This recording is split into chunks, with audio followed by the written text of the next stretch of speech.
तुम्हारे साथ हैं।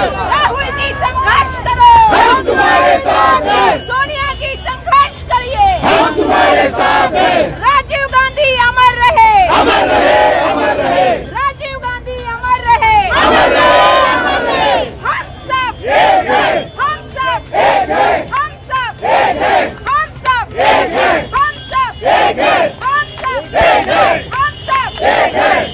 राहुल गांधी जिंदाबाद। राहुल गांधी संघर्ष करो, हम तुम्हारे साथ हैं। राहुल जी संघर्ष करो, हम तुम्हारे साथ हैं।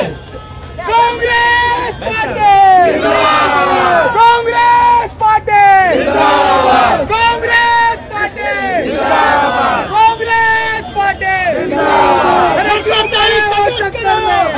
और आप देख रहे हैं न्यूज़ यूनिवर्सिटी इंडिया। इस वक्त हम धारावी में मौजूद है और आप देख रहे हैं कि प्रियंका बार से लेकर माहिम फाटक के लिए एक जबरदस्त रैली निकाली गई। राजीव गांधी सद्भावना एक ऐसी रैली निकली जिसके अंदर मुद्दे तो बहुत सारे उठाए गए, धारावी के विकास पर भी बात की गई। उन तमाम चीज़ों को लेकर आज वर्षा ताई गायकवाड़ ने यहाँ पर बहुत सारी बातें की है और लोगों से ये भी कहा है कि आने वाले दिनों में हम धारावी वासियों के लिए खड़े होंगे, धारावी वासियों के लिए सड़कों पर उतरेंगे। नहीं, हमारा उद्देश्य ये है कि राजीव जी ने जो योगदान किया है देश को बनाने में, आपको मैं बताना चाहती हूँ कि महिलाओं को 33% आरक्षण राजीव जी ने लाया, पंचायत राज का सक्षमीकरण राजीव जी ने लाया, आईटी और दूरसंचार की सबसे बड़ी काम अगर किसी ने किया तो राजीव जी ने किया, शिक्षा की पॉलिसी किसी ने लाई तो राजीव जी ने लाई। इतने दूरगामी सोचने वाले देश के प्राइम मिनिस्टर को याद करना चाहिए जिसने इतने कम उम्र में शहादत ली ताकि दुनिया में शांति रहे, अमन रहे, प्यार रहे, भाईचारा रहे। और आज इसीलिए सद्भावना दिन सभी लोग मनाते हैं और इस सद्भावना के दिन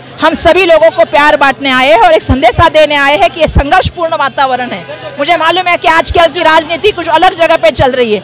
आज अगर आप कुछ बोलते हो तो आपके घर में ईडी आती है, सीबीआई आती, अलग अलग सरकारी यंत्रणाओं का इस्तेमाल किया जाता है, लेकिन डरना नहीं, ये हमारे नेता राहुल गांधी ने हमें सिखाया है। तो हम लड़ते रहेंगे, हम संघर्ष करते रहेंगे। जब धारावी में एकदम गंदगी फैली हुई थी उस वक्त हम बचपन में देखे थे कि राजीव गांधी बचपन में हमारे आए थे और नेताजी का ओपनिंग किए थे। उन्होंने सबसे पहली बिल्डिंग धारावी में उन्होंने यहाँ पे बनवाई थी, निर्माण का काम उन्होंने शुरू किया था। लेकिन ये बहुत अच्छा आपने मुद्दा रखा कि जब वो एआईसीसी के जनरल सेक्रेटरी थे वो धारावी में आए थे और जब वो देश के प्राइम मिनिस्टर बने उसमें उन्होंने 100 करोड़ रुपया मुंबई के लिए दिया, जिसमें से 37 करोड़ रुपया धारावी के लिए आया। और मुंबई में जितनी भी पीएमजीपी के अंतर्गत बिल्डिंगें बनी है जिसमें से 35 बिल्डिंग धारावी में बनी है वो राजीव गांधी जी की देन है। जो बॉक्स ड्रेनेज बनी है वो राजीव गांधी जी की देन है, ये कभी हमको भूलना नहीं चाहिए। ताई तो आज क्या बोलते हैं कांग्रेस क्या करेगी, क्योंकि आज बहुत बड़ा मुद्दा बन चुका है धारावी के डेवलपमेंट को लेकर। बार बार लोग ये कह रहे हैं कि धारावी बचाओ आंदोलन से आप दूर हो चुकी है, नाराज हो चुकी है, नहीं आ रही है। तो ऐसा क्या सच है, क्या धारावी के इस डेवलपमेंट में आपका सहयोग होगा या नहीं होगा? बिल्कुल, आपने अभी मेरा भाषण सुना, मैंने क्या कहा कि हम कांग्रेसी हैं, हम लड़ने का काम करते हैं, हम किसी दलाल का काम नहीं करते। पहले मैं चीज आपको बोलना चाहती हूँ और मैं जनता के बीच जाऊंगी, जनता को पहले बताना चाहती हूँ कि किस तरह से हमारे लोगों के साथ अन्याय हो रहा है। हमारे घर के बदले हमें घर मिलना चाहिए, ये हमारी मांग है, लेकिन हमें कभी बुलाया नहीं जाता। मैंने उनको 10 बार कहा कि आपने सर्वे किया है, जिसमें वो संख्या बताई वो काफी हद तक कम है, उसके बारे में कोई बात नहीं की जाती। मैंने उनको कहा जिस सेक्टर में आदमी रहता है उसी सेक्टर में उसको मिलना चाहिए, उसकी कोई बात नहीं की जाती। जो बड़े घर है उनका क्या होगा उसकी बात नहीं की जाती। एक प्लेटफॉर्म सरकार की तरफ से नहीं किया जाता और देश के प्राइम मिनिस्टर को ये टेंडर सिर्फ एक ही आदमी को देना है। यहाँ पे मैं तो वही कहूंगी कि मैं अदानी नहीं कहती, मोदानी है तो मुमकिन है। जो भी चीज होती है, जो जैसे मैंने बीएसटी का भी बहुत बड़ा इशू उठाया है, जो भी आपको मालूम है मीटर का जिसमें पैसा ग्राहक के जाने वाला है और इनको क्यों मिल रहा है, जबकि बीएसटी की यंत्रणा के पास स्टाफ है, बीएसटी की यंत्रणा ये काम कर सकती है, उनका अनुभव है। और जब बीएसटी की रेट जो है पर यूनिट की वो अडानी से कम है, फिर आप अडानी को क्यों दे रहे हो जब बीएसटी के आदमी वो काम कर सकते हैं तो। और सबसे बड़ी बात है उसमें केंद्र सरकार 1300 रुपया दे रही है, मतलब बीएसटी उसमें 8700 रुपया दे रही है। 9500 का ये मीटर लग रहा है घर के अंदर, जो बीएसटी पैसा लगा रही है वो किसका बना रही है। लास्ट टाइम भी मैनुअल की जगह पे इलेक्ट्रिकल मीटर लगा, उसका 5000 रुपया ग्राहक ने भरा। अब ये 8700 रुपया कौन भरेगा, ये ग्राहक भरेगा। तो ये टेंडर अडानी को क्यों? स्मार्ट मीटर का रेट भी डबल आता है यूनिट। अरे भैया पहला तो आप एक समझ लो, पर यूनिट बीएसटी का रेट कितना है और अडानी का रेट कितना है। अडानी का रेट बहुत ज्यादा है, तो अगर आपका प्रीपेड मीटर हो जाता है तो अगर आप 5000 का लोगे तो उसमें आपको एक समझना पड़ेगा, अगर अडानी है तो उसमें कम में आएगा।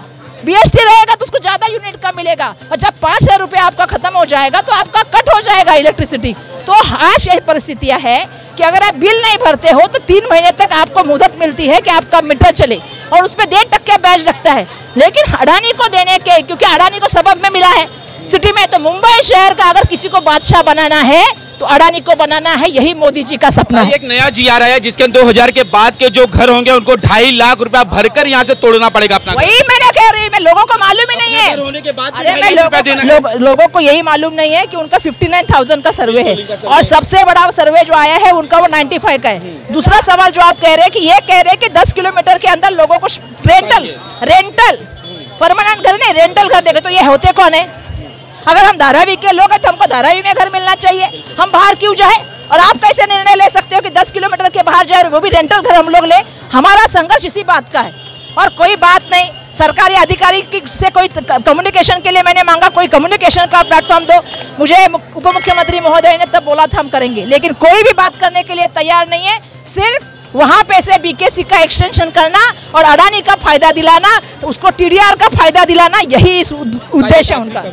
कि धारावी में बहुत सारे छोटे बड़े धंधे हैं जो घरों में भी चलते हैं, कारखाने भी हैं। अगर ये 7 साल जब निर्माण में चले जाएंगे तो इनका धंधे वालों का क्या होगा, इन काम करने वालों का क्या होगा? 17 साल का प्रोजेक्ट है। 7 साल तो बसाने की बात। सुनिए, पहला तो एक सवाल ऐसा है कि उनको पहला पूछना पड़ेगा कि भाई आपके पास जो संख्या है उसके ऊपर ही पहला काम करो, क्योंकि हमारा सबसे बड़ा उद्देश्य यह है पहला तो कि हमारे लोगों को घर मिलना चाहिए, हमारा जिसका रोजगार है उसको रोजगार के लिए मदद मिलनी चाहिए। 7 साल 17 साल जो रोजगार बंद, अरे हम तो उनके खिलाफ ही बोल रहे हैं ना भाई साहब, इसीलिए तो हम आने वाले दिनों में उतरने वाले वही है। मैं वही उनको से 10 बार कह रही थी कि कोई तो एक ऐसा प्लेटफॉर्म करो जहाँ लोग अपनी बात रख सके, लोक प्रतिनिधि अपनी बात रख सके। कोई भी विकास लोगों के बगैर नहीं होता, लेकिन दुर्दैव से उनको लोगों की फिक्र नहीं है। देश के प्राइम मिनिस्टर मणिपुर की बात नहीं करते, देश के प्राइम मिनिस्टर के महाराष्ट्र की बात नहीं करते, देश के प्राइम मिनिस्टर धारावी के लोग कैसे ऐसा नहीं पूछते, लेकिन मुख्यमंत्री जी को यह जरूर पूछते हैं कि ये प्रोजेक्ट जल्दी होना चाहिए। क्या आने वाले दिनों में वर्षाताई हल्ला बोलने वाली है धारावी में? देखो, मैंने शुरू आज ही बोल दिया कि आने वाले दिनों में जगह जगह पे जाके मीटिंग करेगी और एक दिन बड़ी रैली निकालूंगी। तो ये वर्षाताई थी जो बता रही थी कि धारावी के विकास के लिए वो पीछे नहीं हटने वाली है, वो आगे बढ़ेंगी और धारावी में जगह जगह वो एक छोटी मोटी मीटिंग लेते रहेंगी और उसके बाद एक ऐसा रैली निकालेंगी कि अडानी हो मुदानी हो चाहे वो जो भी है वो देख लेंगे कि धारावी का विकास कैसे होना चाहिए, किस तरह से होना चाहिए, धारावी वासी को घर कहाँ मिलना चाहिए और जो छोटे मोटे रोजगार है उनका क्या होगा, गोडाउन वालों को क्या होगा। इन तमाम मुद्दे को लेकर कांग्रेस जो है वो बहुत जल्द सड़कों पर आने वाली है। आज तक के लिए इतना ही। देश विदेश की खबरों के लिए देखते रहें न्यूज़ जेनेसो इंडिया।